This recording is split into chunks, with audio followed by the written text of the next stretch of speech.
Stanford University.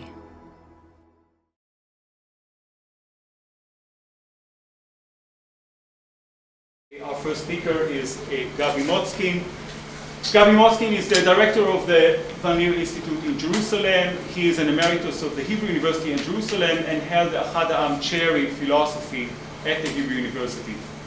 Professor Motzkin has served as the Dean of the Faculty of the Humanities and the Director of the Franz Rosenzweig Center for German Jewish Literature and Cultural History. He has been a fellow at the Siemens Foundation, the Max Planck Institute for Human Cognitive and Brain Science, the Clare Hall at the University of Cambridge, the Max Planck Institute for the History of Sciences, and many other distinguished venues. Gabi, you have the word. All right, so here's the talk. It's called Memory and the Philosophy of History. If we seek to evaluate the obvious linkage between memory and history, we must first be clear about what these two terms, memory and history, mean. In this talk, history will not refer to real events, but rather to texts written by historians. History is then our narrative, or our analysis of events and situations which we deem to be located in the past. However, memory is much more difficult to define. Memory can mean the following: A, our personal memory; B, our collective memory. These in turn can be divided into A, neurological memory, 1, neurological memory; 2, autobiographical memory; 3, our memory of the history of our times, etc. Our collective memory can also be subdivided, both according to the specific group to which we belong, and or according to those practices which we deem to belong to collective memory. Anthropologists view our rites and reenactments as memory events. Now, when Hadees first conceived of collective memory, he defined it in such a way as to deny the existence of personal memory. Hadees claimed that all memory is social in the same way as we cannot think without language, and language is not personal. Thus, collective memory for Hadees is really the opposite of personal memory. But collective memory is also not the same as history. For Hadees, collective memory is the reenactment of the past in the present. It is not an historical attempt to understand the past as it was, or to analyze events, but rather to sit down to a meal which serves as a ritual that is supposed to make the past present, whether it is Passover or Thanksgiving. So when we are talking about the links between memory and history, we need to ask whether we are talking about personal memory or collective memory, and whether we are talking about the way my generation remembers an event, or our performance of a past event in the present through an act of commemoration. In the present paper, I have two theses. History is not memory, nor is it based on memory.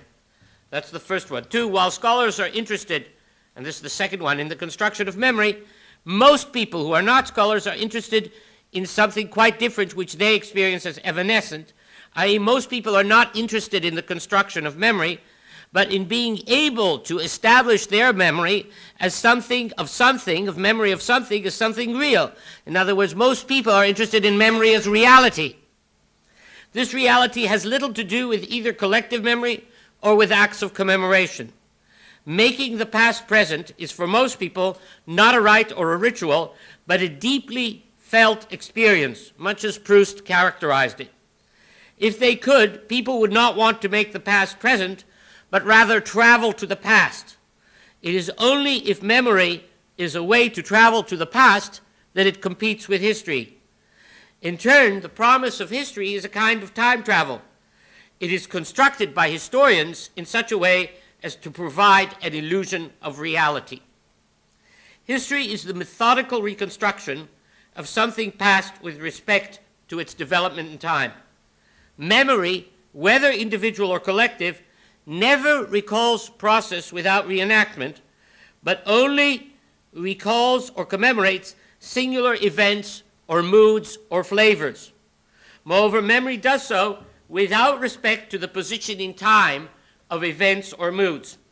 If we did not have a social method of counting, such as a calendar, we could not readily tell when something we remember had occurred in the past.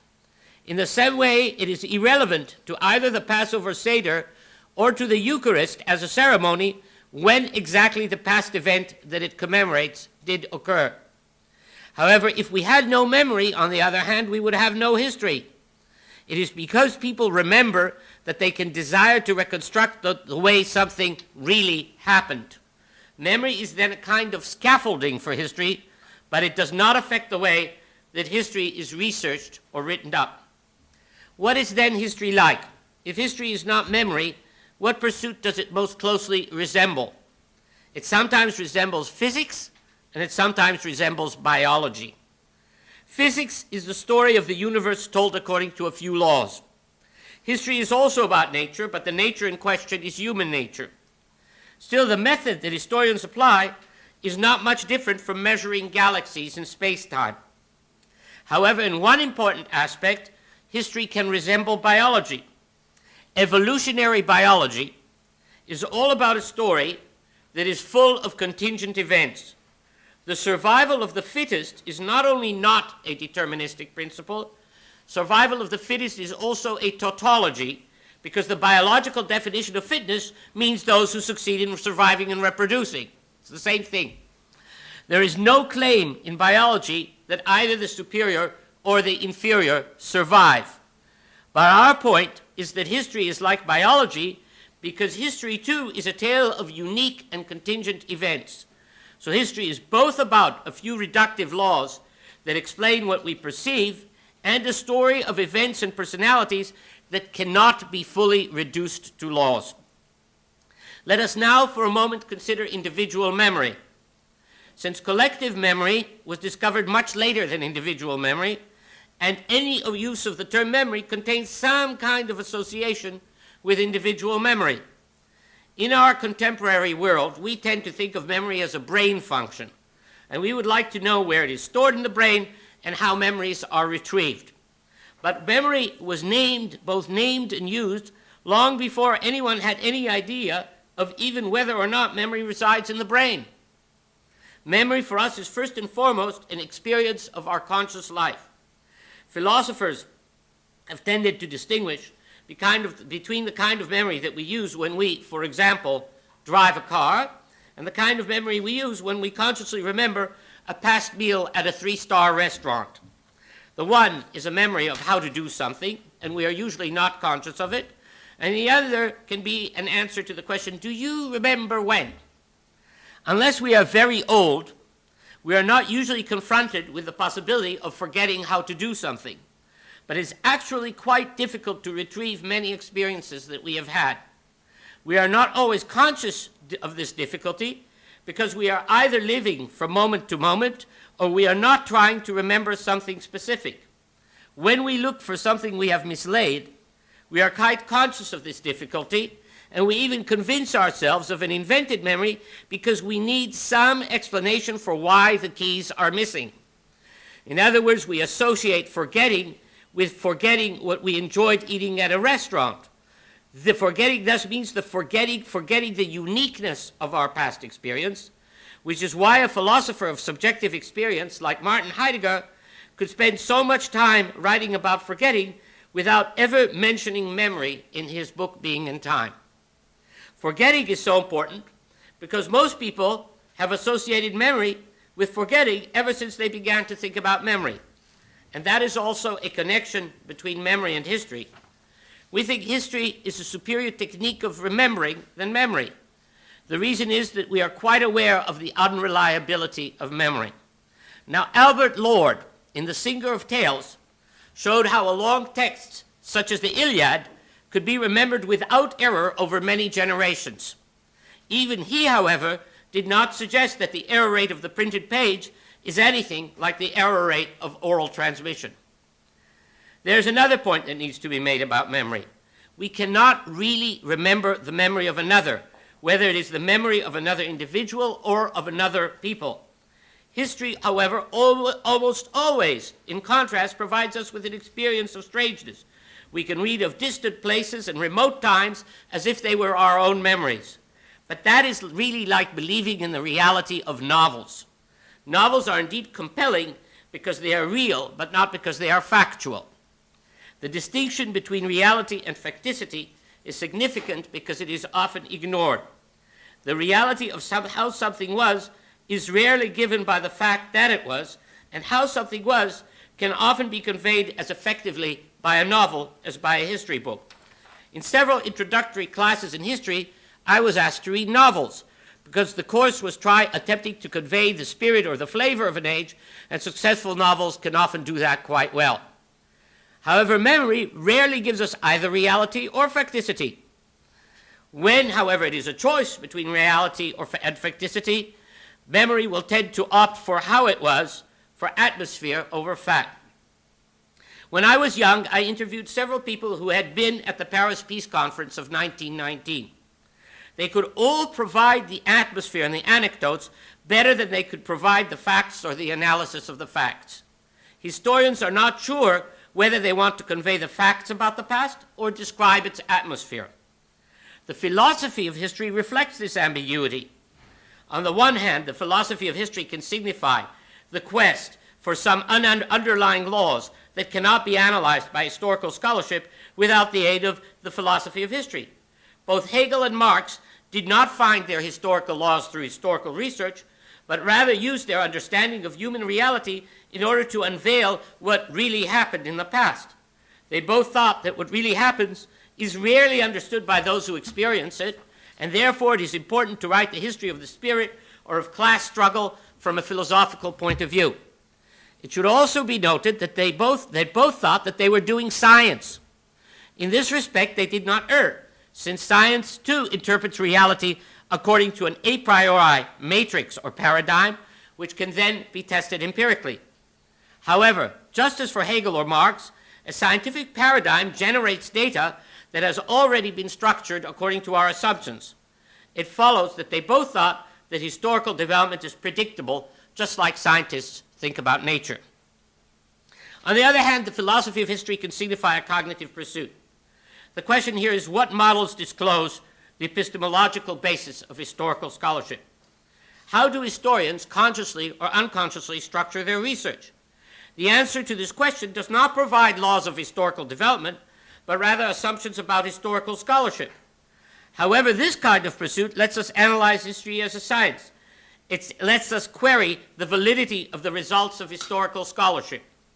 Their rules are more universal than the alleged laws of historical development, but they have the defect that they vary less over time and are invariant in relation to the historical situation that is described.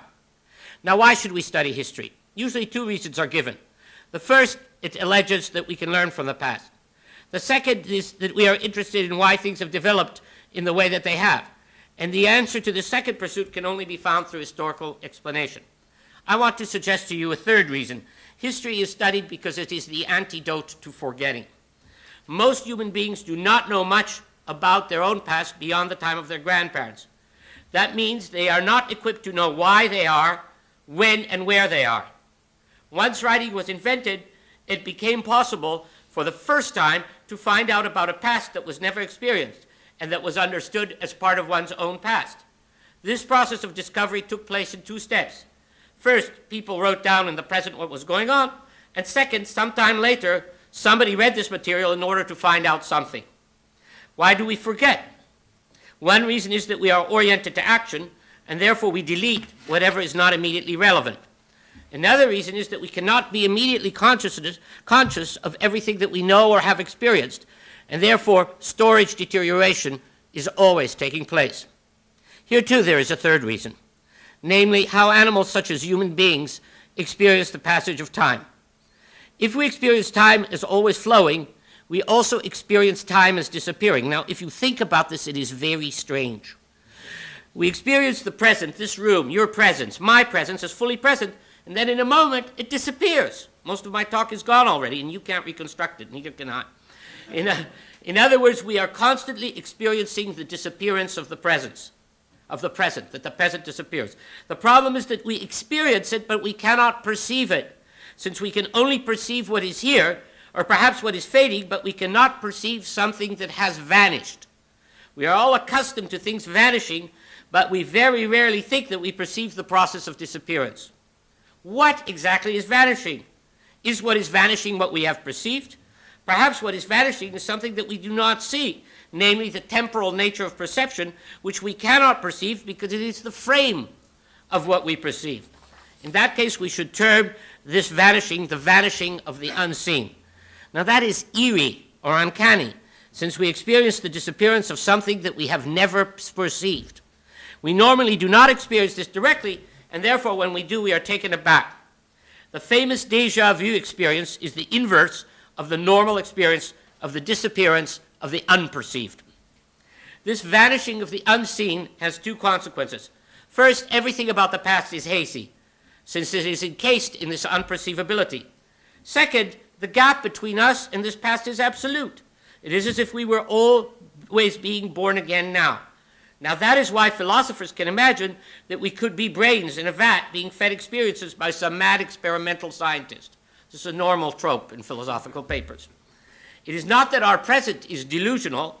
However insecure we are about our present, we are much more insecure about our past because we cannot really re-experience it. Our only guarantee that there was a past is our memory of it. To be sure, today we have many artificial aids, but our animal experience of a past is what we remember, e.g. my grandmother just before she died in 1950. So if we have no memory, then we have no past. In that one sense, history needs memory, since we cannot be sure that a past ever exists or existed without memory. Yet in another sense, history rejects memory because history as a discipline does not generate data on the basis of memory. The reason, of course, is that historians, at least since the 18th century, think that memory is unreliable.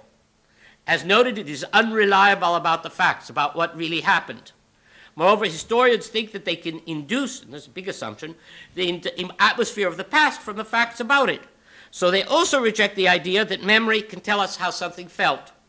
The reason is that they believe we are remembering in the present, and so we are always changing the way we believe that something felt in the past.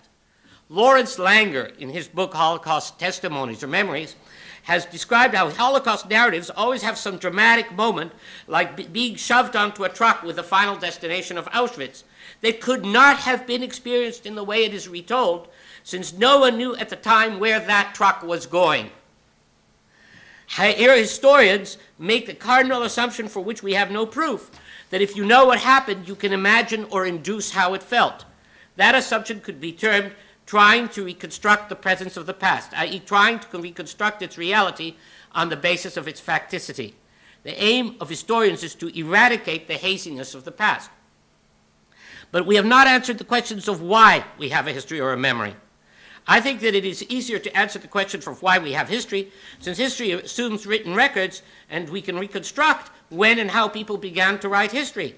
We have no such luck with memory, since we must have had memory even before we had language.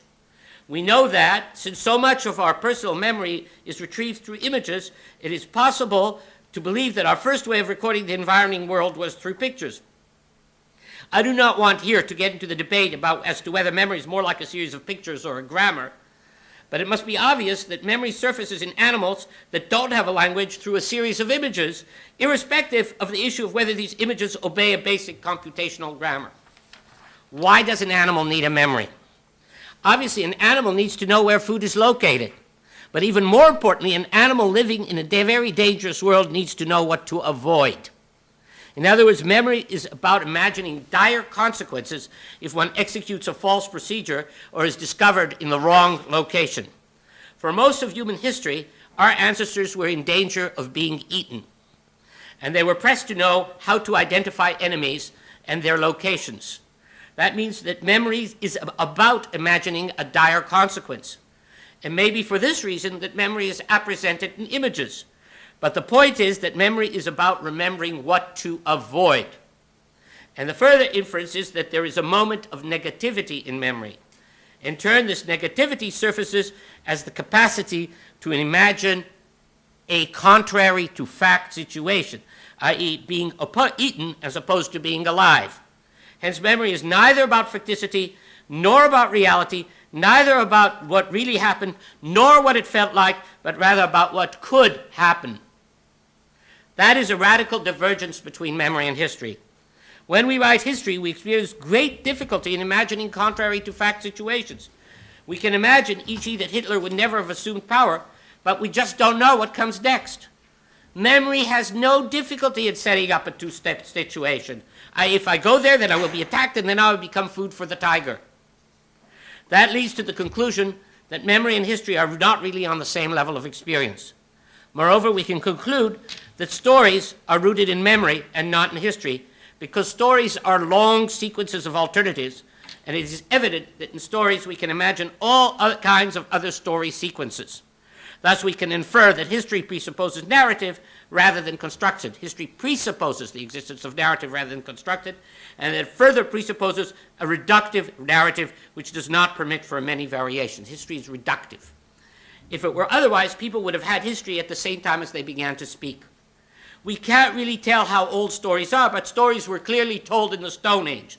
Just go to the French caves and you will see that the art there presupposes the capacity for narrative, the capacity to tell a story.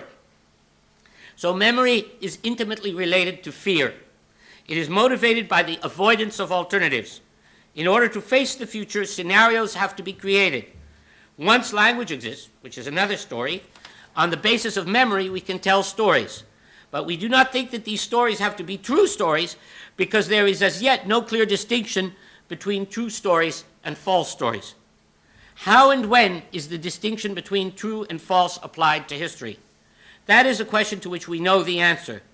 What we would call an ethnographer travels around the world and begins to sift the stories he hears in order to judge their verisimilitude. Herodotus' efforts may seem pitiful to us, but they display the beginnings of a sensitivity to the truth of what he is hearing. In other words, the application of truth to the history is not to history. Application of truth to history is not a consequence of philosophy, but a consequence of the experience of the foreign, which is the domain which in the contemporary world we assign to anthropology. Our point is that history is not derived from memory, but rather from the beginnings of an empirical science or social science. Because history is, au fond, a descriptive discipline which relates to the primacy of what is rather than to what could be, it is so hard for historians to imagine alternatives. If you hear a creation myth while you are traveling in Egypt, you will not say to your interlocutor, "Tell me another myth." You will rather go home and compare the different creation stories you have heard at different times at different places. Your alternatives do not include something you have never heard. They only include already existing facts in different contexts. In this way, unrealized possibilities are excluded from your scope. In contrast, memory is all about unrealized possibilities, and especially those that you don't want realized. Even Freud's theory concurs with this insight. However, collective memory is in one way more like history, despite its very sexy and seductive name. Namely, collective memory has nothing to do with avoidance. It is social rather than personal, and it substitutes performance or acting out for images. What makes collective memory distinctive is its relation to the past. It neither tries to make present a long-gone past like memory, nor does it try to find out what it was really like in the past like history. It rather tries to keep a past living in the present by reenacting it. This is the secret of its attraction, since of all these modes, it is collective memory that makes it possible for us to relive the past. There is, however, another way to view collective memory, namely as a kind of latent storage of accumulated expressions, opinions, and stories that survive by being passed on orally between generations. All of us in this room are 1 degree of separation from someone who lived in 1900. However, the information we have about the past in this way is very limited. The best we can do is recall 1 or 2 phrases about the character or anecdotes about some person at that degree of remove. In fact, what is astonishing is how quickly unrecorded information disappears. Thus, our memory shifts from a memory of our family or friends to a public memory supported by a church or a state. In that way, slowly, this kind of collective memory goes into the first kind of collective memory of social or political reenactment, and eventually collective memory becomes another subject for study by historians. At that point, it no longer has much to do with memory as we understand it. Now look at the titles of this conference, your titles. Accountability, forgiveness, erasure, comparison, victimization, delusion, meta-narratives. I just picked these words out of the program. Almost all of them do not apply to personal memory. But can they be divided between history and collective memory? Almost all of them are not based on documents or on trying to reconstruct the past as it really was. In most cases, what these titles deal with is how something is remembered and the question of which stance we should adopt vis-a-vis that memory. However, the memory in question here is a collective memory. But that collective memory is not Halbach's idea of collective memory. There is little ritual or performance here, maybe the academic one, but that's not the main point. There's not even much trying to recreate the past and the present. These titles are not about collective memory in the anthropological sense. So what is your kind of collective memory really about? It is about the idea that people have a common memory of a common past, and that common memory is present but latent, since it is not performed or acted out. The idea of a common latent memory is especially fashionable in a discourse which takes that common memory to be a residuum of a common trauma. I hope it is clear that such traumas are almost always post-traumas, no less than the post-traumatic stress to which they may lead. During the Holocaust, many Jews did not experience the Holocaust, e.g. all those in the USA or in the Middle East. Even the Jews in Russia did not always experience the Holocaust. Most of those who did experience the Holocaust died then. The overwhelming of people who had personal experience of the Holocaust died at the time. Yet today there is a common Jewish memory. There's a common Jewish memory of the Holocaust. This common Jewish memory of the Holocaust developed later. So did the German memory of the Holocaust. Thus, accountability and forgiveness in this case are accountability and forgiveness for mediated events. You are accountable for something that you not only never did, but which in most cases your ancestors also did not do. And you forgive for something that never touched your experience. And I would argue that the same is true for the Israeli-Palestinian conflict. Most Jews living in Israel arrived after 1948, and a large part of the Palestinian population was not immediately affected. For example, those who did not live then in what eventually became Israel.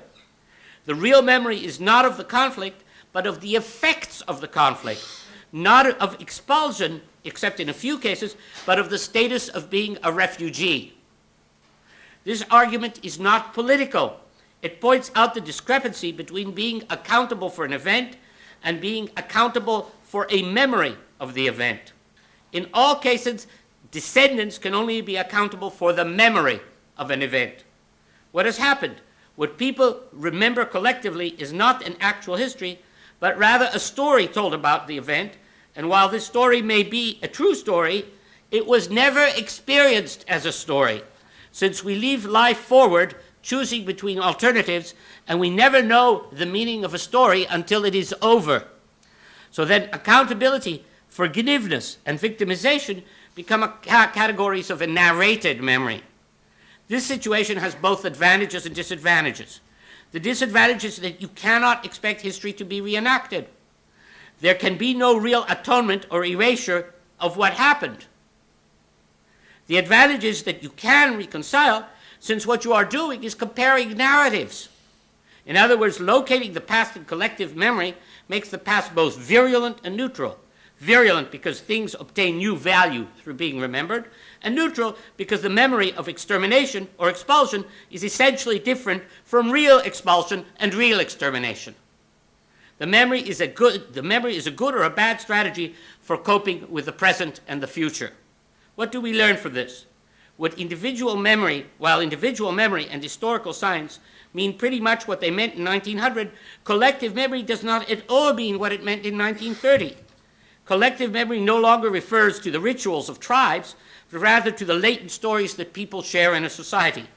The reason is that these stories have become stories about traumas, and the traumas and the stories about them have been validated in the post-1950 world.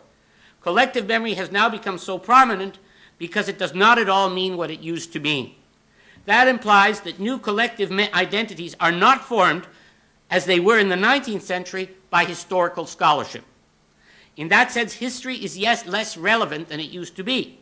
It also means that individual memories are now in a changed situation, since the conception of the collective is no longer a historical conception. I remember neither the Holocaust nor the Nakba, but I am now called upon to act upon my memory of both. The nature of the collective call to individual action has changed. And on balance, that may be a good thing. Thank you.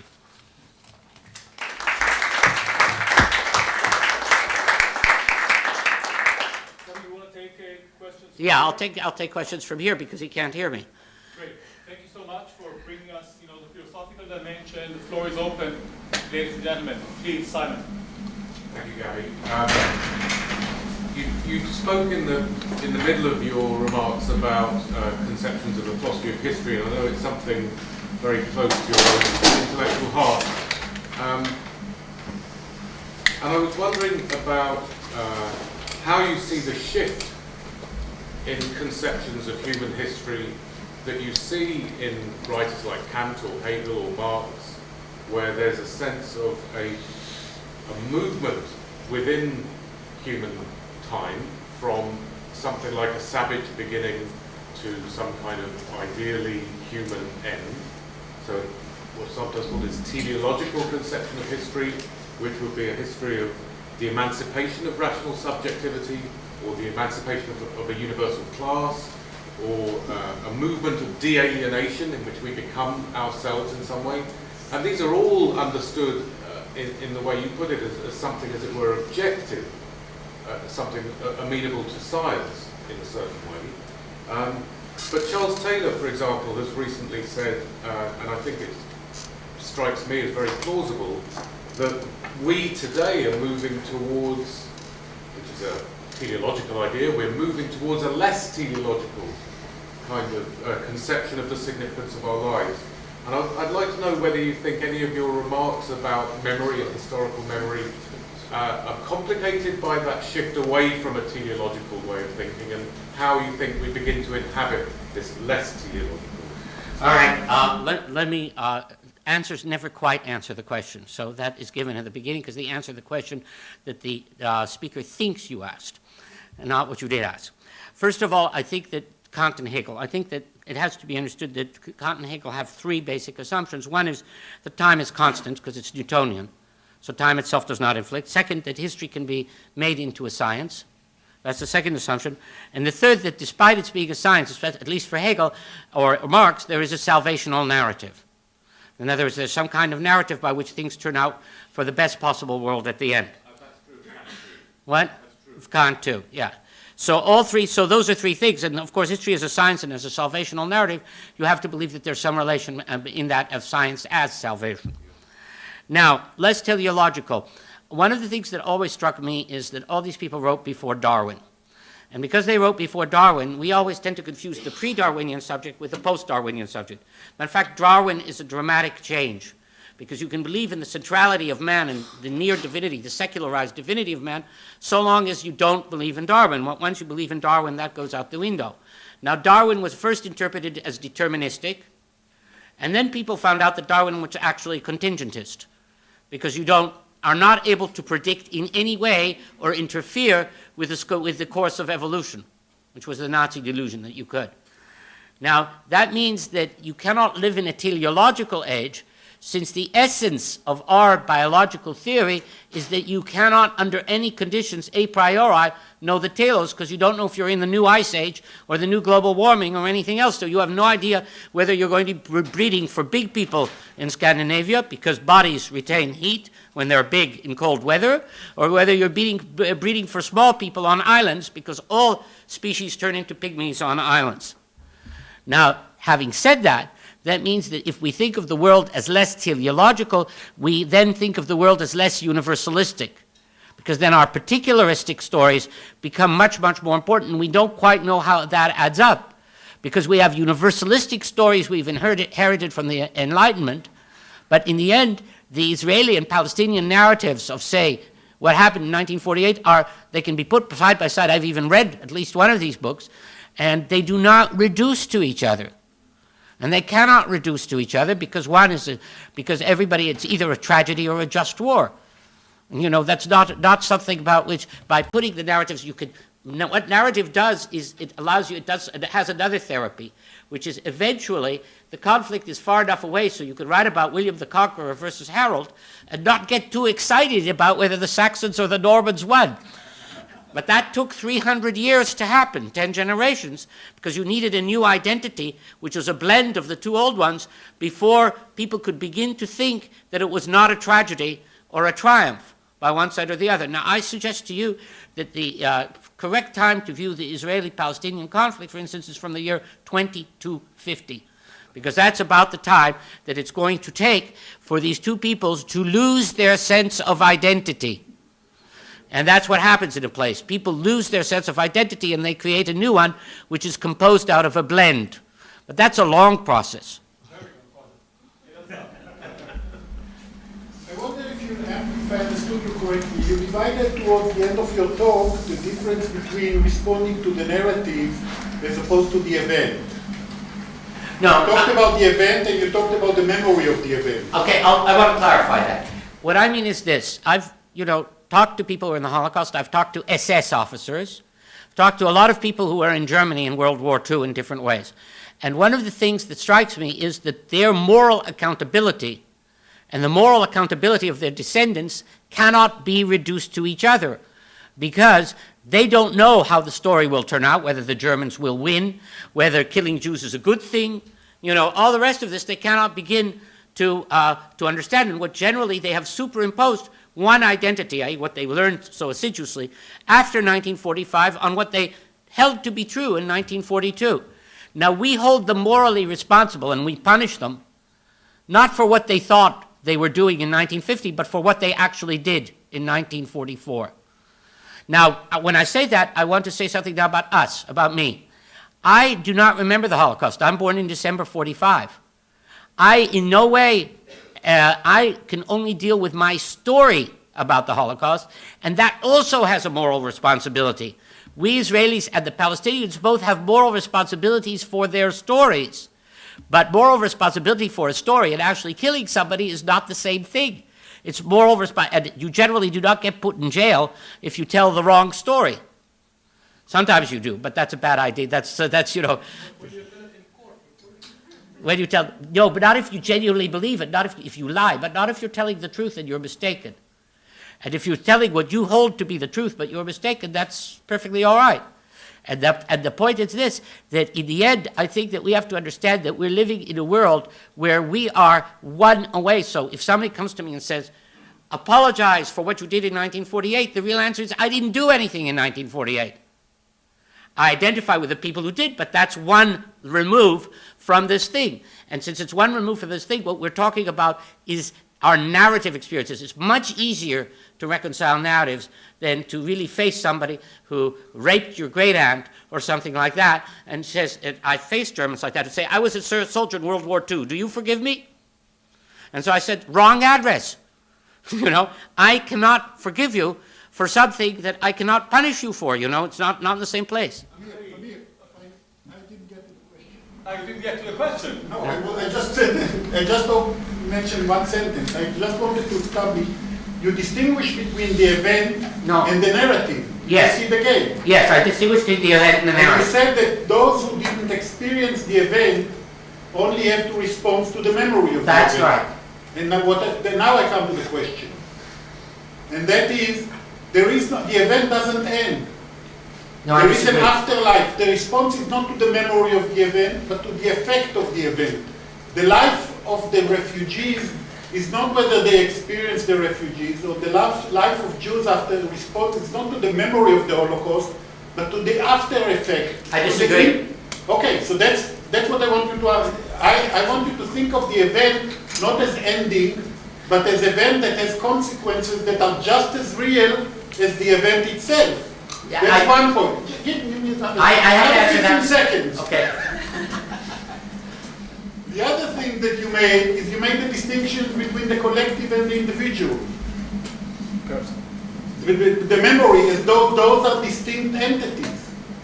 They are continuously intertwined. They are continuously informing each other. So, Okay. you're responding to each other. Okay, I'll respond to the first one. Naturally, we deal with the consequences of events, but we do not do so in the same categories, because I deal with the event as it exists today, and that's mediated by so many layers of historical mediation that I do not do it in terms of responsibility for the event itself. Germans are not responsible today for what happened in Auschwitz, even though they may want to deal with the consequences. But there in no way can somebody born in 1970 be held responsible in any way for that event. Now, dealing with its consequences is something that takes place in your own present. You cannot right, in any sense, historical wrongs. That's one thing that I think is very clear.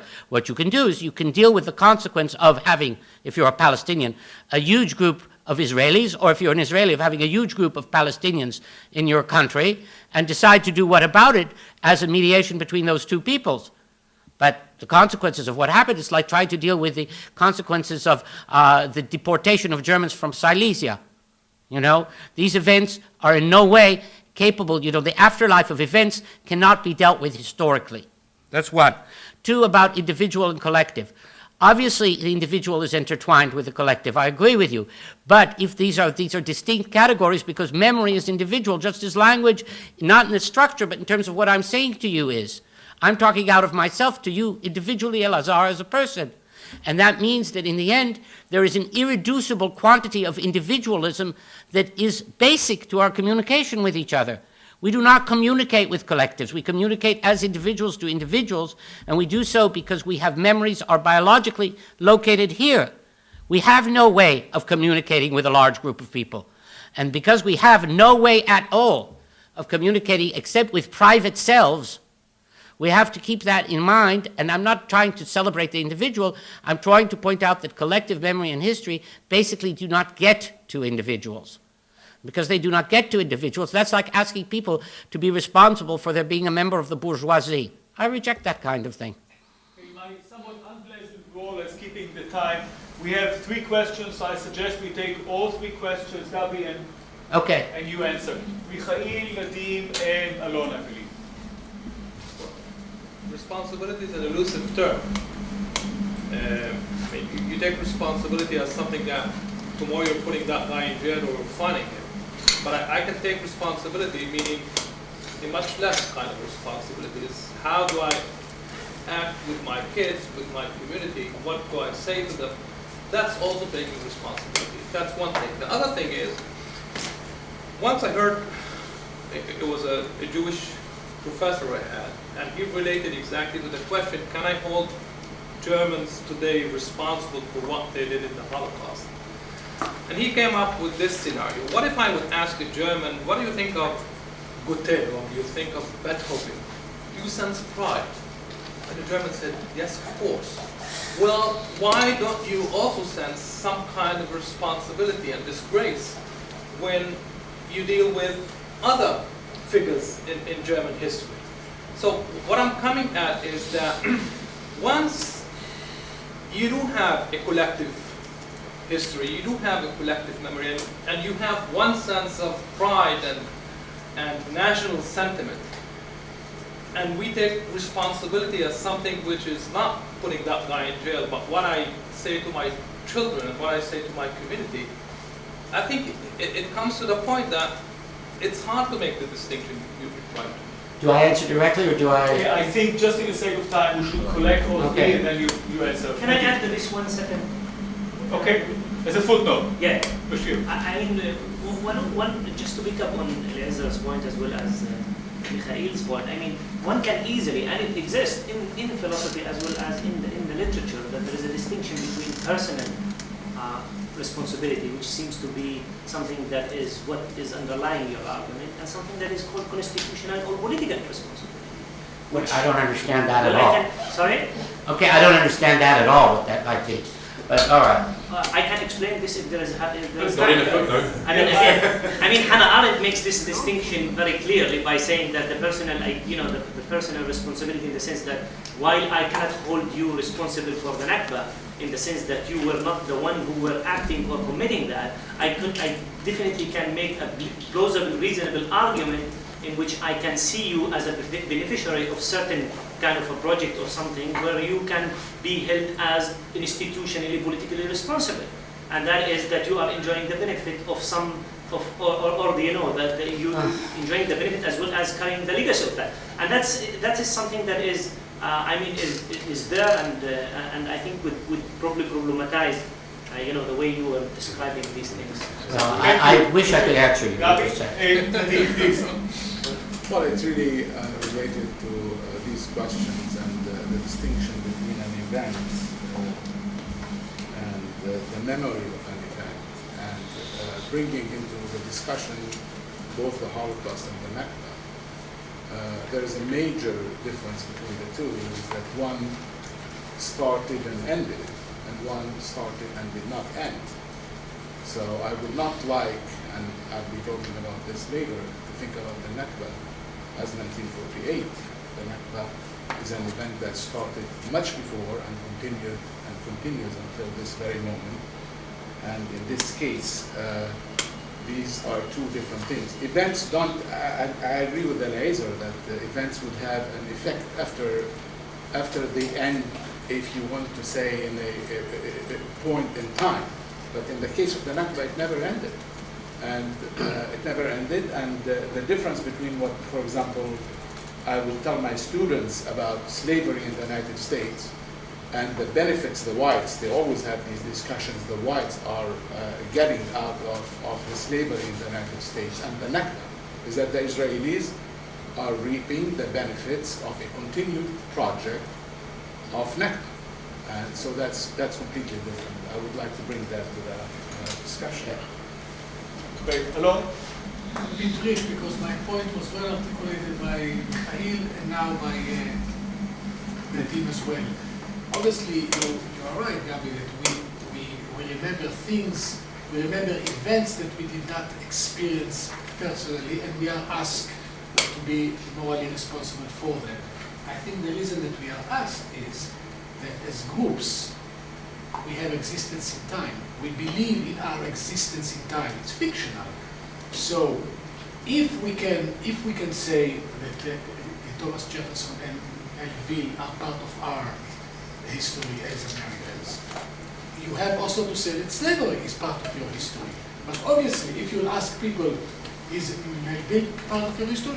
Sure. Slavery?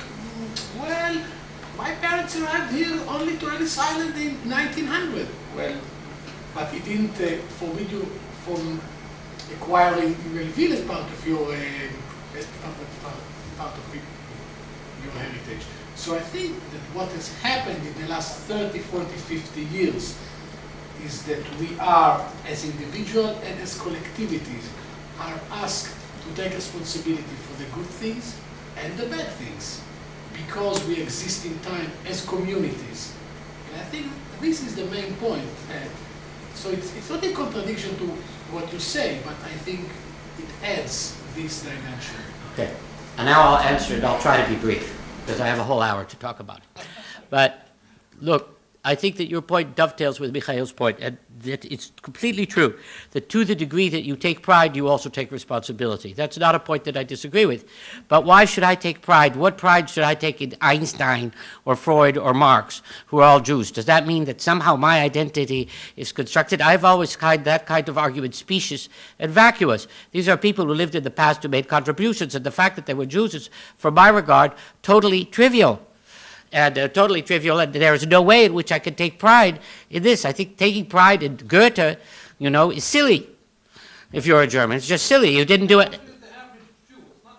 No, at the average Jew, the average German, to take pride in Goethe because he was a German is fraught with epistemological deficiencies. It's fraught to the point with epistemological deficiencies that it assumes that you can take on a national myth of your own in the past and then sanitize it in some way. Now, the fact that people do this is correct, and to the degree that they do this, that they then assume the responsibility. I have no problem on that. I just think that I question the first thing. I think to answer you, you shouldn't take the responsibility and you shouldn't take the pride.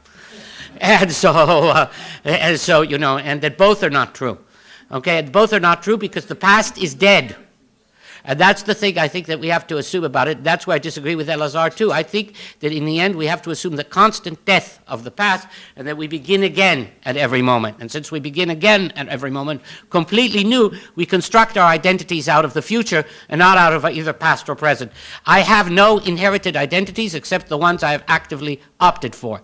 And that's, I want to finish what I have to say now. You didn't, no, I don't want you to interrupt because you didn't let me interrupt you. Okay. And so, now, I think that the point about assuming a heritage, which was Alon's point, assuming a heritage that's the whole point. You know, is to the degree to which you assume a heritage, you have to assume all that heritage. And assuming all that heritage, but still you're caught up in the metaphors of what you did, because nobody thinks of turning over North America to the Native Americans. And that means that because nobody thinks of that, you obviously can only give mediated gestures for a mediated past. Nobody thinks of turning all the Norman people in England, returning to Normandy and turning it back over to the Anglo-Saxons. You know, in other words, there is an endless amount of this going on in history, and the point is that you can assume pride and responsibility and everything, but you have to understand that your conduct is mediated and metaphorical and does not assuage the real guilt or pain of the losers. The guilt or pain of the descendants of slavery is not going to be made good by any gesture that you do. You're the only one who's going to get a benefit from making some nice gesture. That's one thing that I think has to be clear. Now, your point about, Nadim's point, I think is a very good one, about started and did not end. That means that we should distinguish, and I think that's a good point, because it means this. It means that we are, if you accept your membership in the Israeli Jewish collectivity, you have to take your responsibility for the things that are happening right now. That I completely agree with. You have to take your responsibility either for or against the settlements. You have to take your responsibility for or against the denial of the Palestinians of having a nation state. Those are things that exist right now. And you could answer, oh, well, you know, we could have easily not existed. The point is they do exist. Therefore, you're absolutely right on that point. But, however, that point is only relevant to those things that you are being called upon to decide in the present. It's not relevant to anything that happened in the past. And so, it cannot be seen as one thing, because it's all collective events, whether it's the Holocaust, the Nakba, or anything, is a congeries of individual experiences which are then totaled. Nobody knew about the Holocaust while it was going on. You know, I met a guy, I've met several people in the Jewish resistance, and they did not have the word Holocaust for it. They called it the pogrom, because they had no word. And they had no idea of much of what was going on, because they didn't even have information about a lot of what was happening. And in the same thing, I would like to suggest that the identity of both Israelis and Palestinians, and this is where Elazar is right, is constructed to some degree by the Nakba. So you cannot say I'm an Israeli and deny the Nakba. That I agree with completely. But you have to understand that this is confusing to say that we're in the position of people who are in 1948. We're in the position of people who are in 2012, and we're very responsible for what we do about it right now. There I have no disagreement. I'm going to stop there. Professor Abbas Milani is the Hamid and Christina Mohaddam, Director of Iranian Studies at Stanford University and a visiting professor in the Department of Political Science. In addition, Professor Milani is a research fellow and a co-director of the Iran Democracy Project at the Hoover Institution. Professor Milani's long list of publications include Kings of Shadows, Essays of Iran's Encounter with Modernity, Lost Wisdom, Rethinking Persian Modernity in Iran, The Persian Sphinx, Amir Abbas, Hoveyda, and the Riddle of the Iranian Revolution, Modernity and its Foes in Iran, and most recently, the exquisite book, The Shah, A Political Biography, came out in 2011. Abbas, it's a pleasure to welcome you here.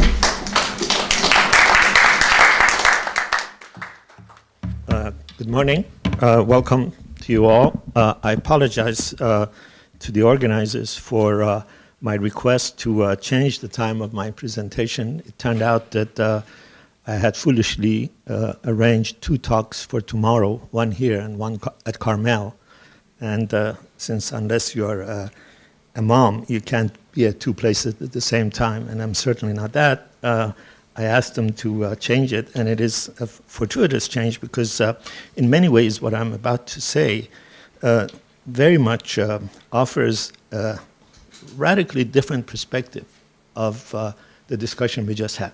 The talk about memory and history, not about responsibility, but about memory and history.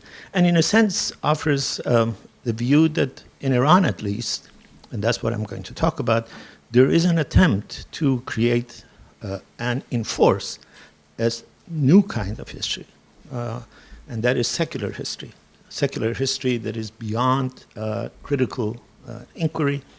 And I'm going to begin by giving you a few anecdotes that brings this to point. As I listened to this wonderful, interesting discussion, I couldn't but think of two Stanford colleagues who are no longer here. One of them is no longer here, one of them is not at Stanford, who would have offered an entirely different view about how history and memory is constructed. One is Hayden White, and the other one is Richard Rorty. Both of them about individual responsibility, about the contingency of our cognition, and about how history is written. In some ways, he would profoundly disagree that there is something called facts of history. He would say that we implot history. He would, I think, follow what Nabokov said about the fiction of facts and the facts of history and fiction. There is, at least in Iran, at least as much reliable history in fiction and in poetry as there is in official history. Hayden White invites us to recognize, I think, the facticity of some fiction and the fictive nature of some facts. And you yourself referred to how history is inevitably reductive and inevitably descriptive. And when you are reductive, when you are descriptive, when you use language, which is by nature reductive, by nature linear, you have to make some choices about history. And when you make those choices, you're responsible for the narrative you present, and you then have to accept that it is a contingent narrative. And someone else would come up with a different version of history. A Palestinian would experience this history very differently than an Israeli. And if both have the humility to accept that their versions of reality are contingent, then there can be communication and reconciliation. If we believe in the facticity of our facts rather than its contingency, room for negotiation, I think, closes. Now, in Iran, there is an attempt to absolutely argue that there is a history that is beyond contingency. There is a sacred history. Let me give you a couple of examples. If you go online these days, particularly in the Persian media, there's a storm about a rapper in Germany, an Iranian rapper in Germany. Some of you might not know, there is an enormous underground music, including rap, in Iran. The city of Mashhad, once and still the most important center of Shiite learning, the place where the only Shiite imam is buried in Iran, is now the underground center of rap music in Iran. And most of them are profoundly anti-religious and profoundly defiant of the regime. One of these rappers has moved after the 2009 to Germany, and he just made a musical rap called O Nabi. Now, those of you who know a little bit of Shiite history, that you would know that Iranian version of Shiism is a 12-ver version. We call it 12-ver. We have 12 supposed imams who are all descendants of the Prophet's daughter, Fatimah, and her wife, husband, Ali. Naghi is the 11th imam. By the age of 80, it becomes clear that Naghi does not have a son. And if you don't have a son, that means God must have wanted the line of imamat to end. But some very clever Iranians decide to claim that Naghi, at the age of 85, in fact had a son. But the son decided to go in occultation, went into hiding, and that there were only 4 people to whom he talked. That person is called the Mahdi. Ahmadinejad is notorious for being an advocate of the return of Mahdi, and for building this monument to Mahdi right outside Tehran, spending $400 million, turning a dry well into a place of worship. This singer, and it's available in English as well, translation is available in English, is talking to Mahdi. It says, now that your son is not coming, why don't you come and attend to our problems? And mention some of the problems that exist in Iran today. The problem of enhanced breasts, he talks. The problem of sewn-up hymens. The problem of poverty. The problem of people who are making a business out of religion. You know, there is nothing heretical about it, but there is something iconoclastic about it. An Ayatollah has now issued a fatwa for his death. Somebody else has put up money for anyone, anywhere in the world to go kill that guy. Now, implied in this rap is the idea that the Mahdi is a figment of our imagination, doesn't exist, but maybe we can ask Naghi to help us. Now, before this, the Iranian internet media was filled with Naghi jokes. It was one of the favorite pastimes of the internet folks to make fun of Naghi and make fun of that he had a child at the age of 85. And there are some wonderful stories. And all of these stories come from a version of sacred Islamic history called the Hadees. If you know anything about Islam, you would know that half of Islamic jurisprudence is based on something called Hadees. Hadees are stories narrated that claim to go to the Prophet for Sunnis and to the Prophet and his male progeny for the Shiites that tell us what the Prophet did or said about some important events on which the Quran is silent. There are literally millions of hadiths. Some of them are about Mehdi and describe how Mehdi was in fact born, and these jokes are rampant. The death warrant now is on this young man. The Iranian media is filled with attacking him as an apostate. German security now has him in hiding somewhere in Germany. And I saw an interview with him with BBC. It was just profoundly saddening to see this young man who just didn't know what he was getting into. He was singing a rap song.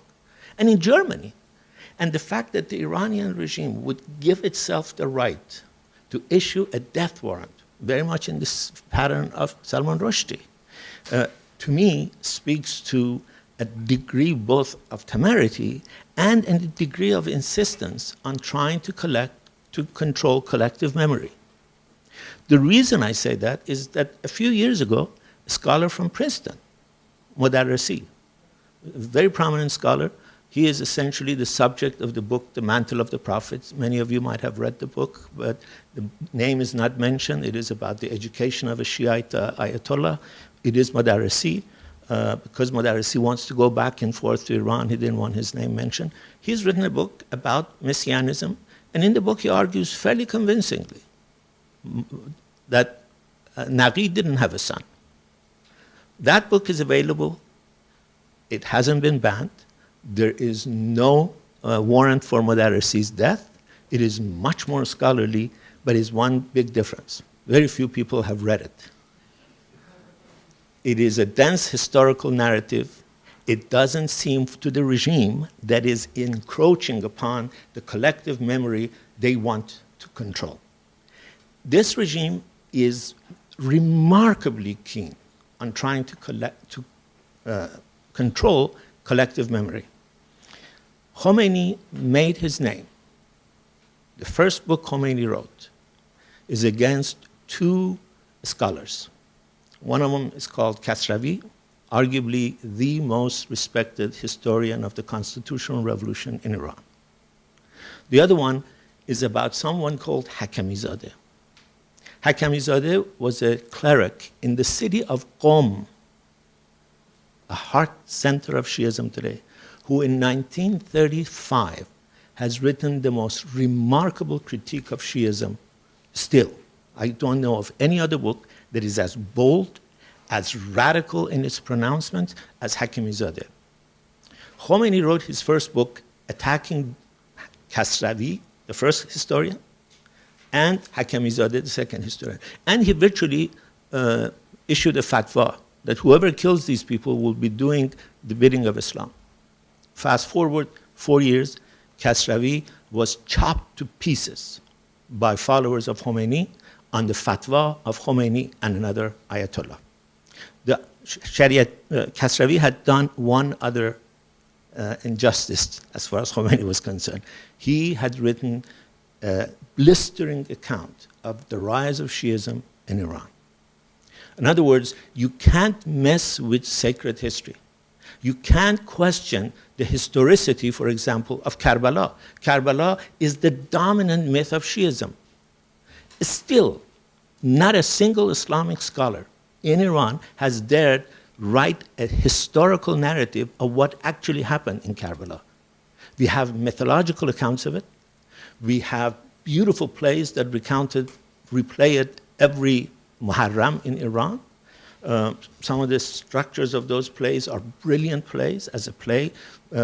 Brecht, some people have compared it to Brecht in terms of its innovation, but they create a myth about a historical event. There was a battle of Karbala. Hussein did fight the armies of the Caliph, but we know nothing about his age. We know nothing about the circumstances. Historically accurate. Anybody who dares approach this, as Kasravi tried. Kasravi said, let's look at the historical evidence.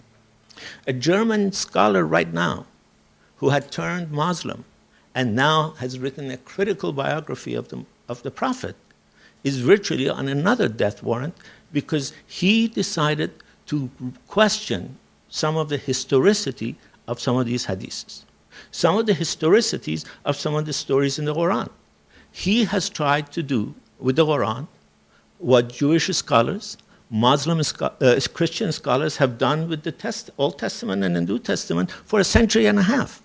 Some of what has been written about Jesus, Freud about Moses, historicizing Christ, if a tenth of that is still today, in 21st century, is written about the Prophet, I can guarantee you will have a death warrant.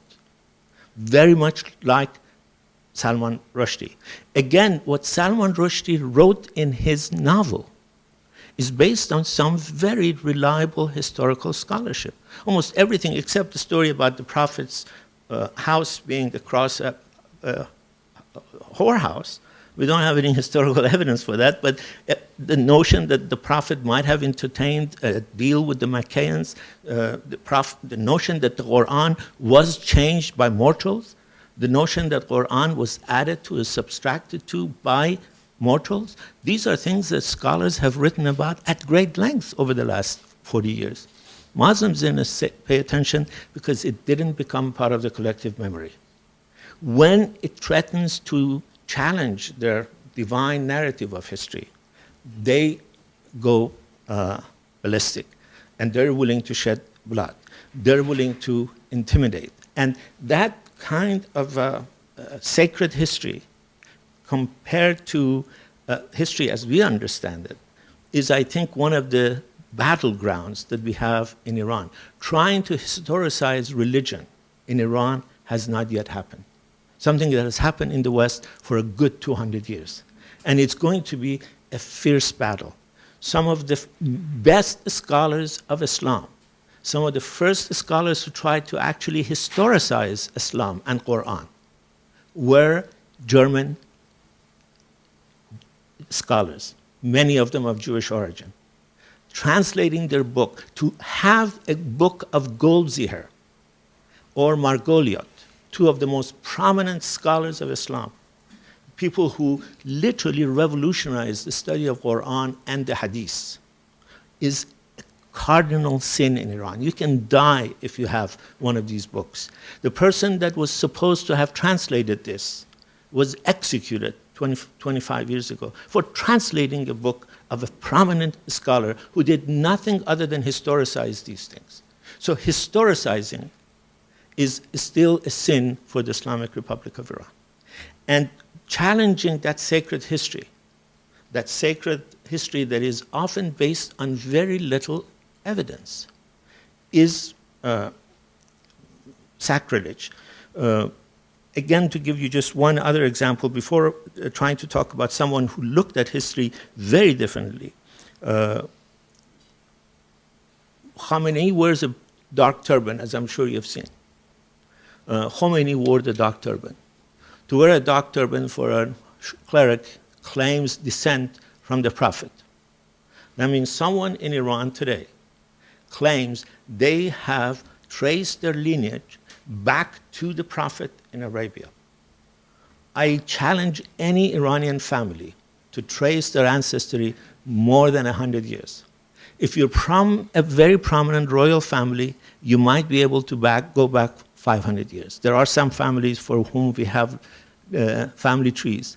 But 1,400 years to be able to trace ancestry to Muhammad, it is absolute fiction.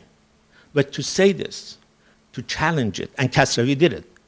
Kasravi did it about the Safavid kings who brought Shiism to Iran and made it state religion. And that was one of his other sins. So challenging this kind of a sacred history has been very much a dangerous business, and the clerics have made it very clear that they're not going to try to tolerate it. Till 1979, the fear was essentially local. After 1979, they have made the fear global. They will go after anybody, anywhere, who dares challenge this sacred history. It is truly, to me, as an Iranian member of the diaspora, remarkable to see how audacious they have become in trying to enforce their reign of terror, their imposition of sacred history, and their ban on any kind of inquiry, any kind of a scholarly inquiry. I'm not talking about writing nasty things about the Prophet as Christians did in medieval Europe. I mean, some of the stuff medieval Christians wrote about Muhammad is remarkable for its nastiness. But historicizing Muhammad is still, historicizing Hussein, historicizing Ali is still banned because there is a sacred history, and the regime is trying to instrumentalize this collective memory and use it as a legitimizing narrative for its own sake. Because of, in my view, because of this forced ban on certain kinds of historical inquiry, and because of the existence of at least 150 years of uninterrupted despotism in Iran, because of the belief in virtually every Iranian dynasty over the last 1,500 years that memory is subversive. Remnants of the past are subversive. Texts of the past are subversive. Buildings of the past are subversive.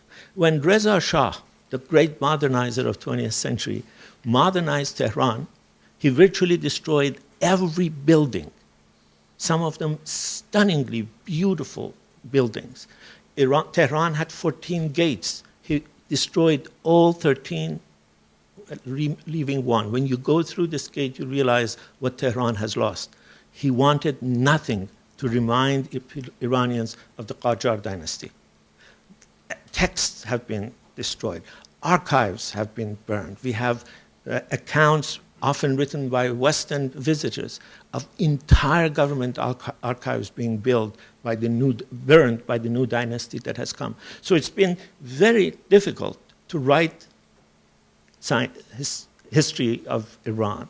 It's been very difficult to write a history based on archival material on Iran. When I was writing the Shah book, 3/4 of the material was from PRO, Public Record Office, the American archives, the British archives, the German archives.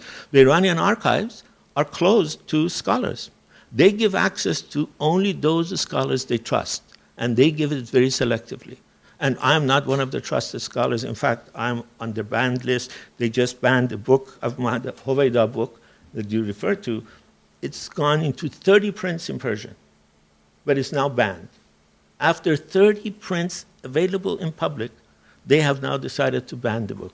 It is remarkable how stupid this idea is in terms of how you can control collective memory, how you can erase, how you can try to erase someone from the public discussion. This collection of facts, as well as the loss of agency that Iran as a nation began to feel after it began to feel that it's fallen behind the West. The sense of self-assertive, self-belief that existed in Iranians, we know it from historical reports, up to about 16th century. In 16th century, Iran's representative to the French court refused to sit in the same carriage with the representative of the King of France, saying that I represent the Sultan of Iran, I am higher than you, I should have my own carriage. Fast forward 200 years, the Iranian king who visits Europe trembles to his core We know this from his own memoir, when he's about to visit France, when he's about to visit England, because he has lost the sense of security. So when a nation doesn't have archives, when a nation is not allowed to engage in a critical scrutiny of its past, when a nation has lost a sense of certitude, and when a nation is as imbued with messianism as Iran is. Iran post-Shiism, Iran pre-Shiism is a profoundly messianic society. The idea of a cyclical history, the idea of a teleology in history is not unique to the West. It probably originated with the Zoroastrians who believed in the 12 cycles of history. Every millennium has a cycle, and 12 cycles at the end of which goodness shall prevail. Shiism literally took this up and made it into the 12th Imam that I was telling you about. The 12th Imam is the Imam of Zaman, the Imam of time. He shall return and create the Republic of Virtue, almost verbatim like the Zoroastrians.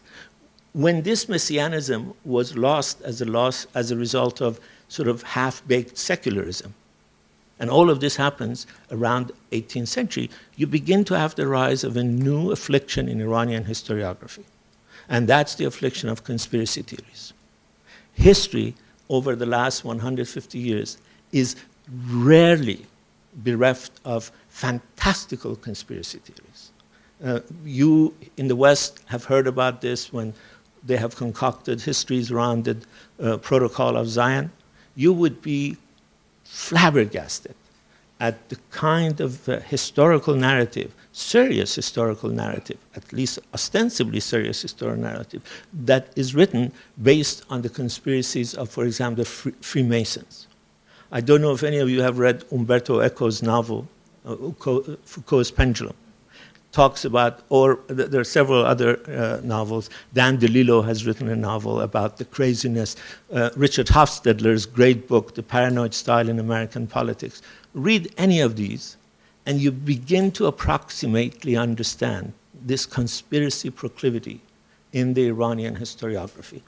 Read the Shah's last book, his answer to history. He's now been out of the country for 36 months. He's lost his throne. He is a Flying Dutchman, as Henry Kissinger says, and he writes his memoir. You know what his explanation for the Islamic Revolution of 1979 is? He says, in two different places, that this was a result of conspiracies. In one place, he says it was a communist conspiracy. In another place, and much more emphatically, he says it was the oil companies.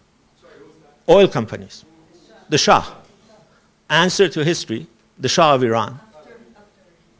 In 1980, he wrote this book trying to explain why the revolution happened. This 1979 revolution, according to the Shah of Iran, has two explanations. One is a conspiracy of the communists. And he says in 1980, you will see in a few years that communists will win over the entire Middle East because of Iran. Well, that proved not to be very accurate. The other one is, he literally says, in the first edition of his answer to history, they wisely took it out of the second edition. He says it in the French edition, English edition, they took it out. He says, two American oil executives came to my office in 1975 and said, either reduce the price of oil or we'll start a revolution. And I said, hell with you, I won't reduce the price of oil, and they started this revolution. He firmly believes that the revolution is the direct result of a conspiracy by the oil companies, and some of his followers have now added a new twist. Israel, too, was part of this conspiracy. It always comes. It always comes. Now, Israel and the United States and Iran were the closest allies. Israel, I have interviewed both Israeli ambassadors to Iran during the Shah, Lubrani and Moir Ezri. I interviewed them at great length.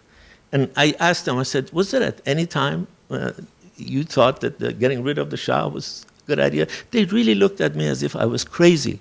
They said, how could any Israeli politician think that replacing the Shah with Ayatollah Khomeini would be good for Israel?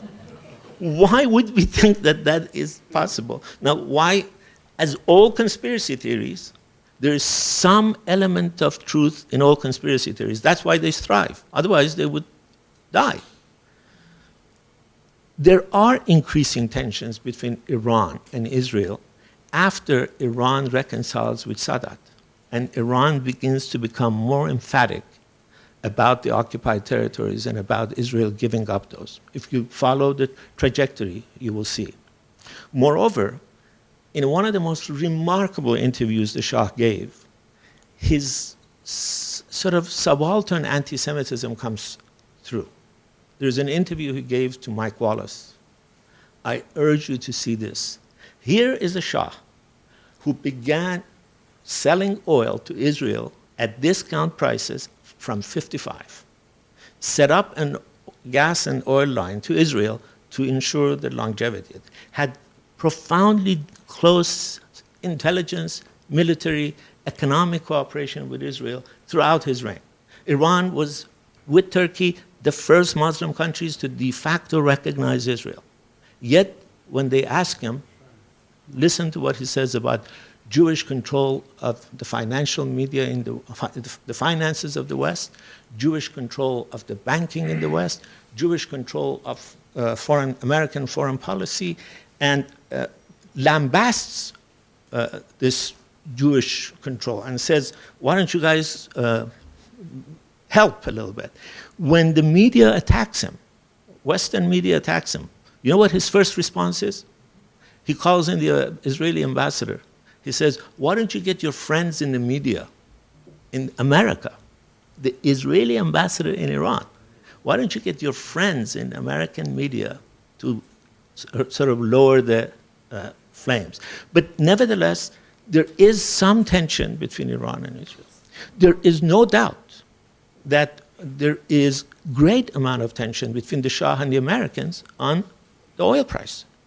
In a very, I think, brilliant article, Scott Carpenter, argues that the Americans really did pressure the Shah to lower the price, and when the Shah refused, Americans made a secret deal with Saudi Arabia, and at Doha conference of OPEC, they stabilized the oil price. And the oil prices stabilizing, Iran's revenue going down, certainly had an impact on the revolution. But was it the cause of the revolution? Was Israel, was tension that existed, some tensions that existed, the cause of the revolution? I absolutely don't think so. But it survives. This kind of a conspiracy concocted world survives.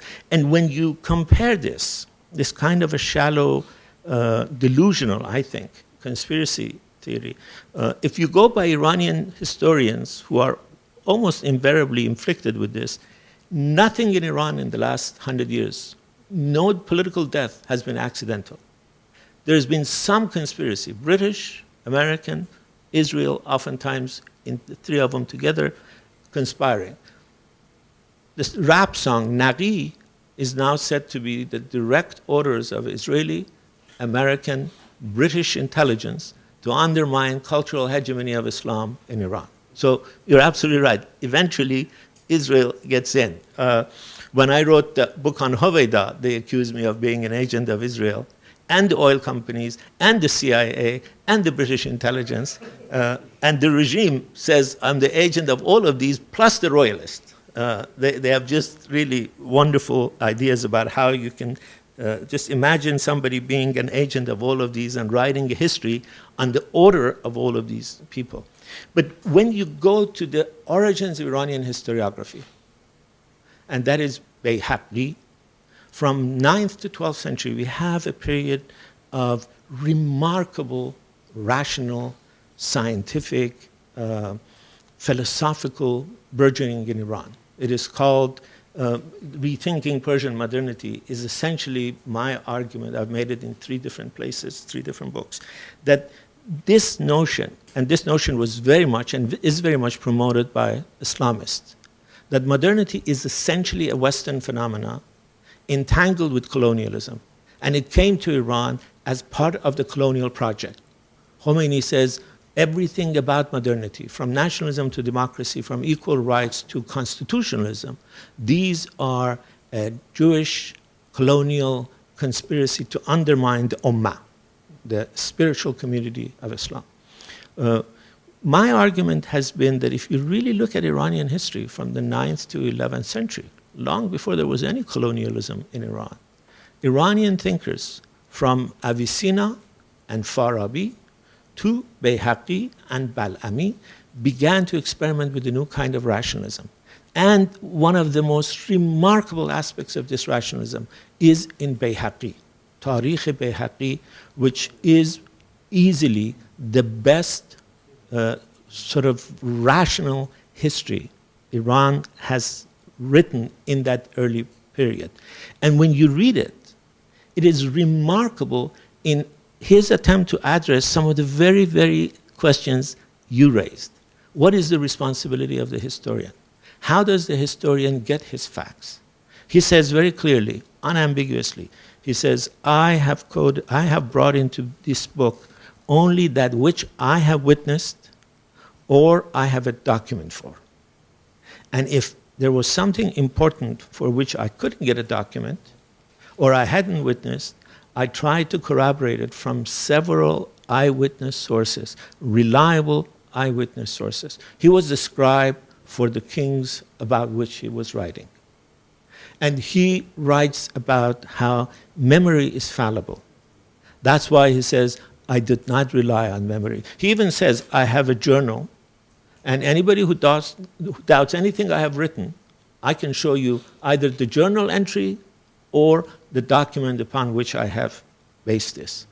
He talks about how history is, in fact, law-like, how history can be subjected to a kind of a rational disposition, rational inquiry, and rational articulation.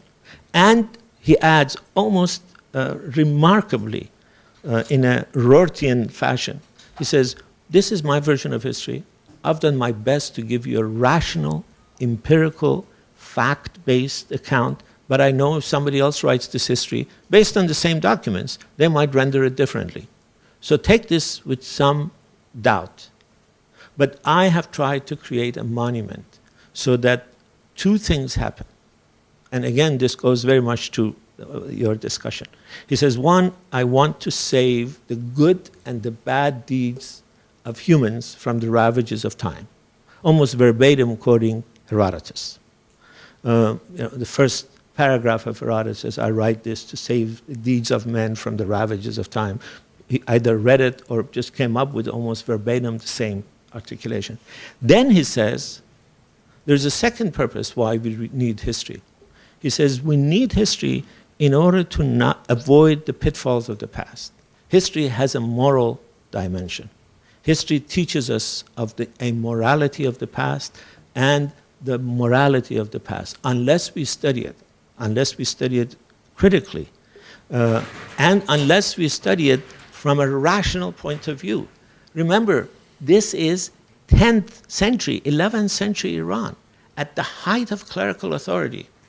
He says, we must write a history that parallels the Islamic history.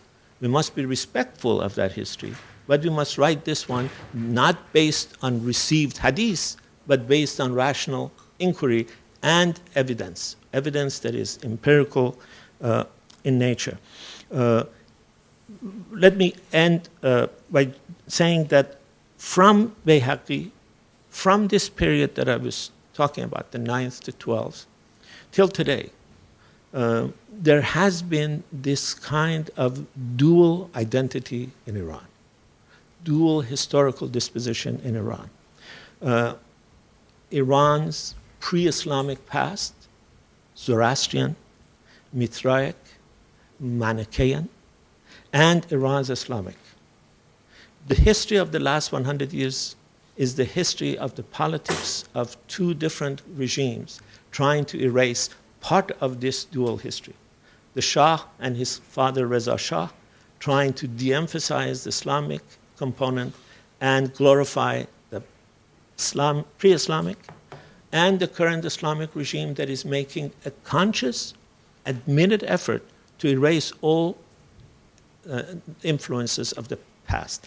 Many historians, including Henri Corbin, for example, probably the best scholar of Islam, Shiism in the West, he has argued, and I think not unconvincingly, that Shiism is essentially a re-articulation of pre-Islamic Zoroastrian ideas in an Islamic guise.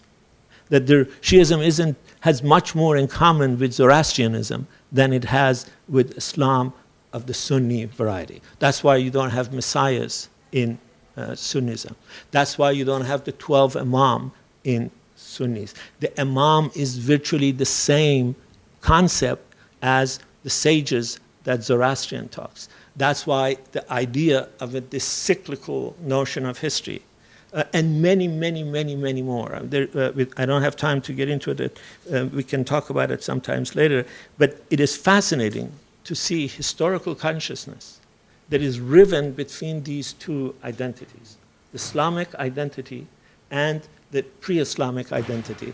And historians, no less poets, philosophers, have coped with the problem of how to combine them, and have, I think, futilely, some have tried futilely to completely abolish one component, like Khamenei recently, to the detriment of the other. Finding that happy middle ground, how this fusion has taken place, and how we can write the history of this experience is a big challenge. Thank you very much.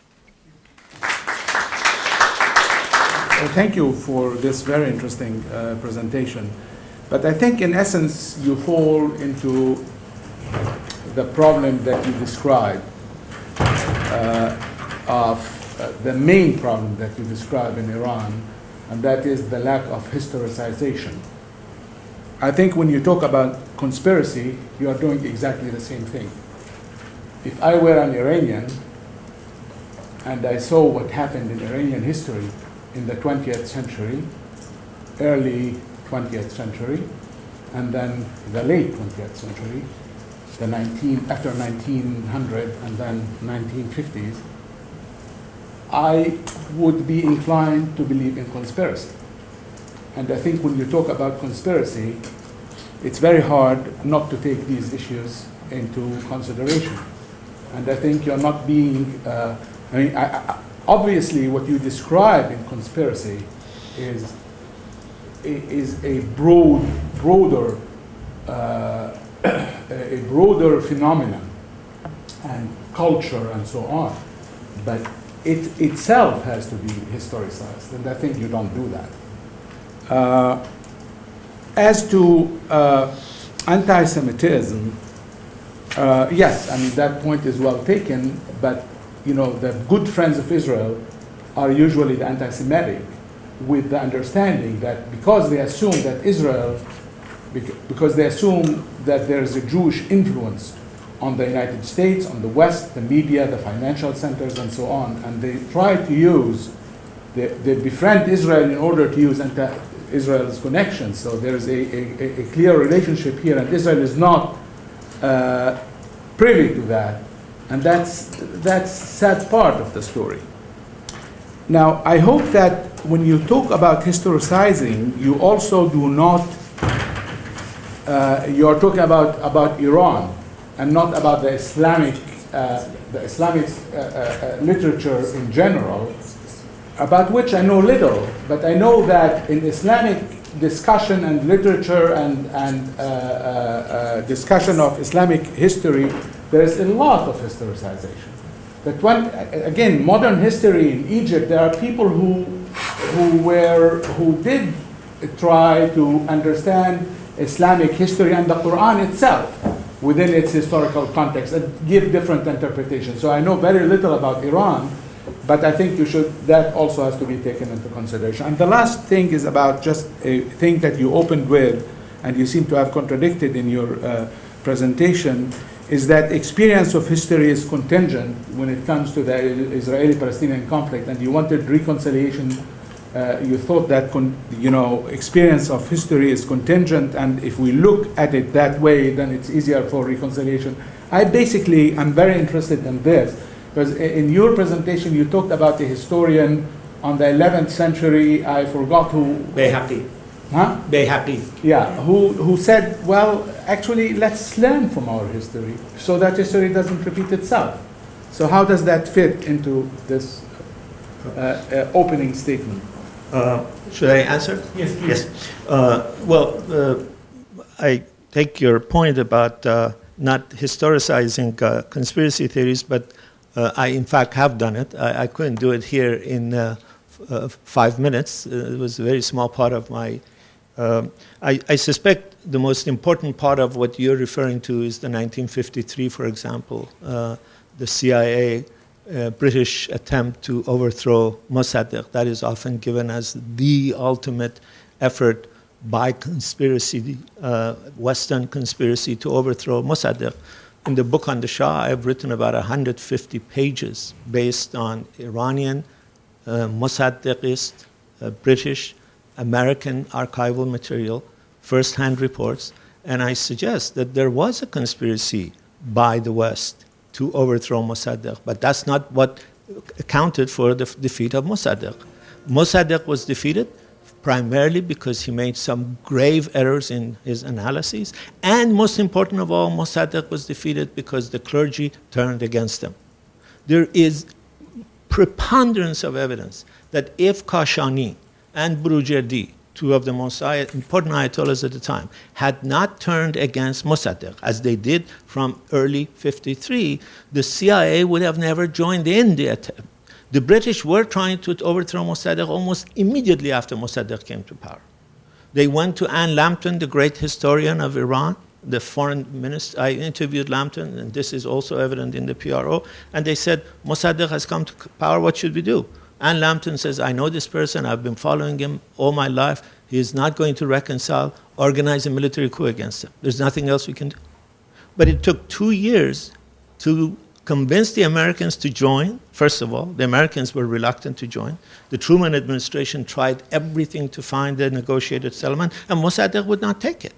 Mossadegh wanted everything he wanted and nothing less. He was not willing to compromise. He literally told McGee, his negotiator in the American side, he said, it is for me better politically, individually, to go back without an agreement than with an agreement, because Iranians believe in conspiracy theory, and if I sign any agreement, they will say I've been bought out by the Americans or by the British. So I have tried to historicize it. I am aware of the role that the West has played, but I'm also aware of the grave disease that exists in Iran. I can't speak for the Arab world, but having read some of the Arab intellectuals, I think you can say it exists there as well.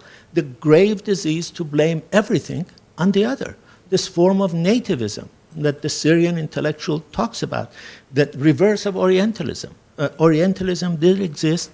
The racism towards the Middle East did exist. The denigration of the Islamic history did exist, but it isn't all the cause of the misery that we have in the Middle East. Some parts of it is our responsibility. Where did we go wrong? Where did Mossadegh go wrong? Yes, the British tried to conspire against him. But why did they fail in 1951, where millions of people literally came to the streets to his defense? And why nobody came to his defense in 1953, in August 1953? So in terms of historicizing, you're right.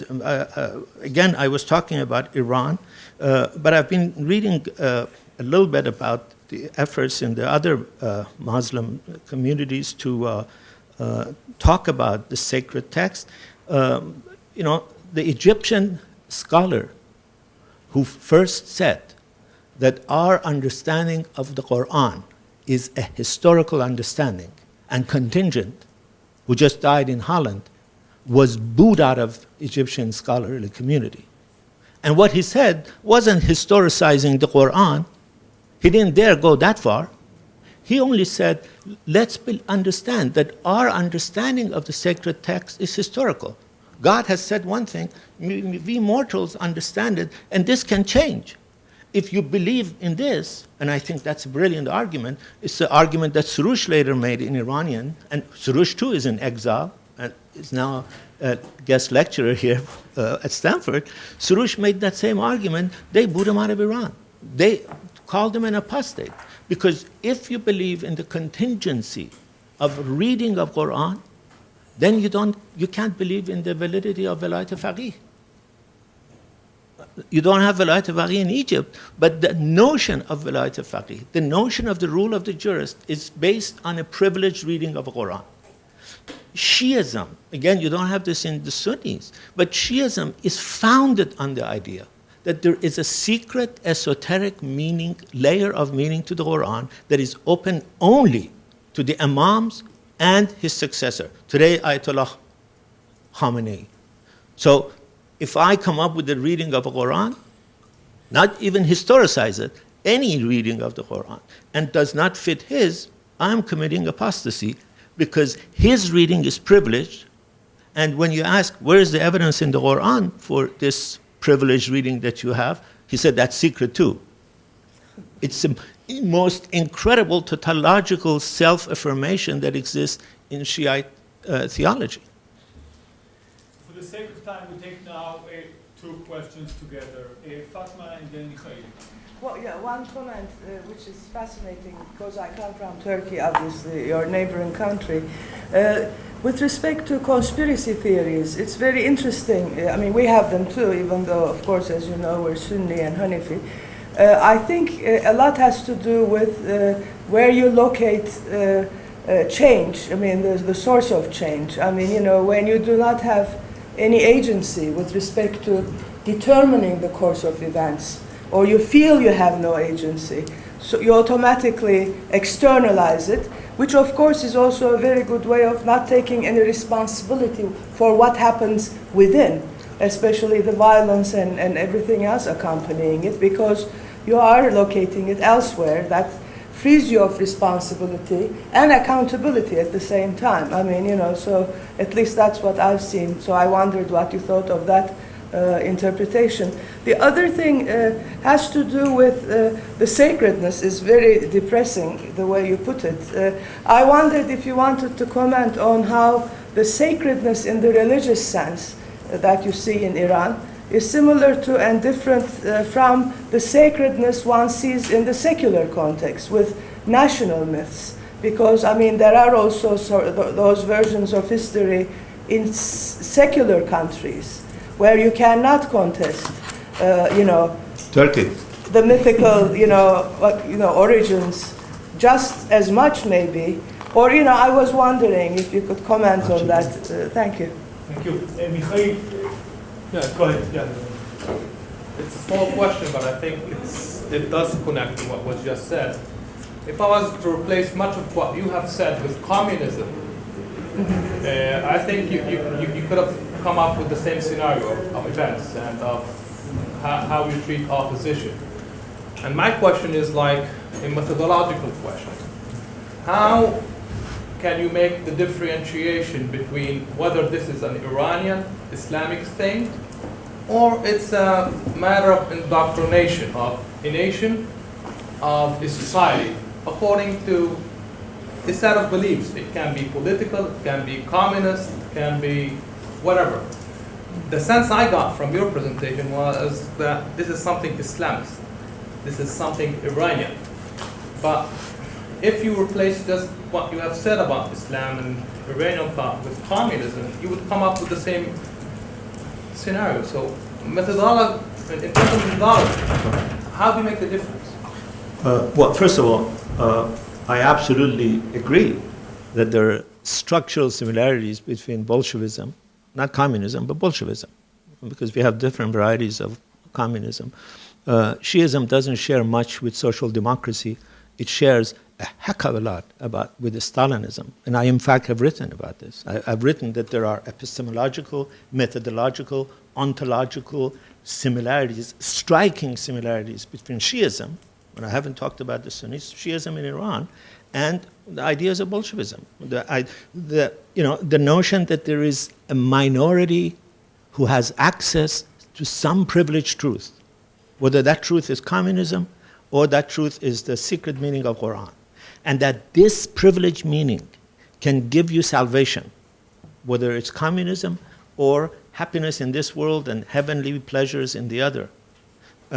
Both of them are very much, in my view, replicas of the Republic of Plato.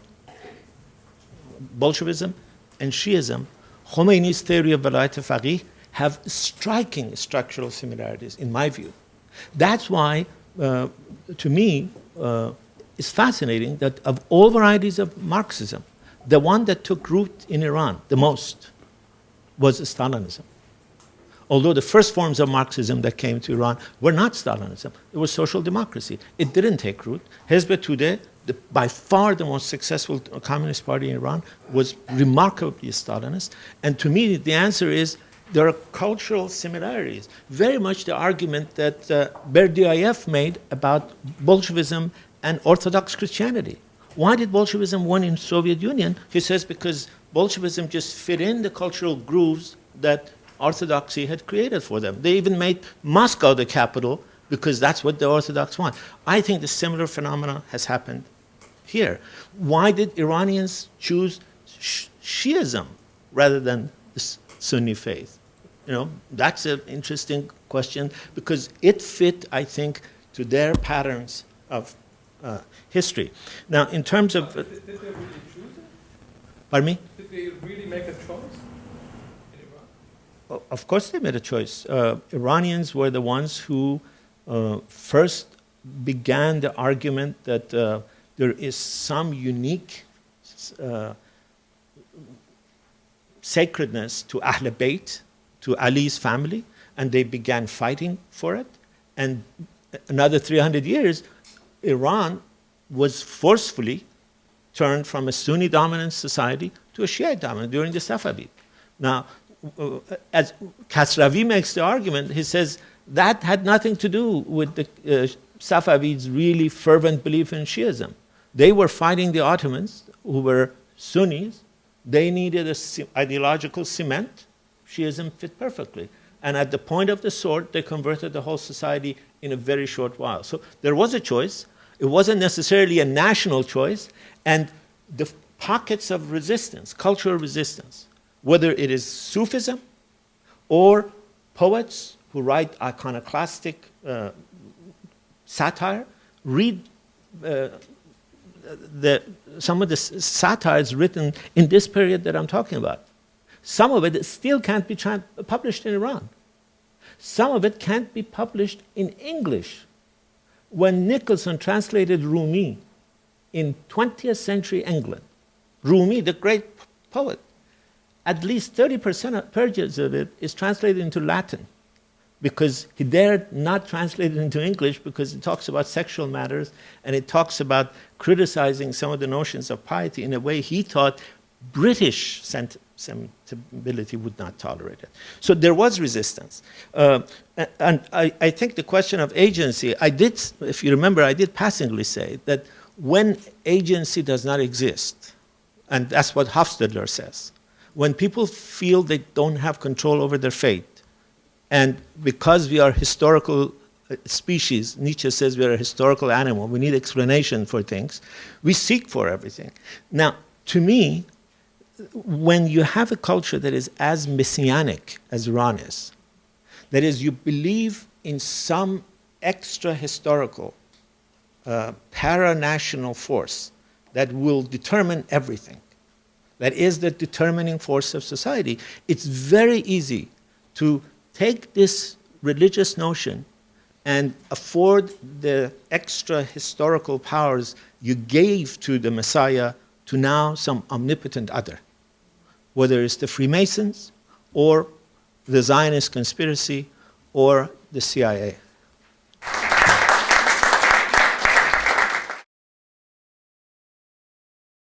For more, please visit us at stanford.edu.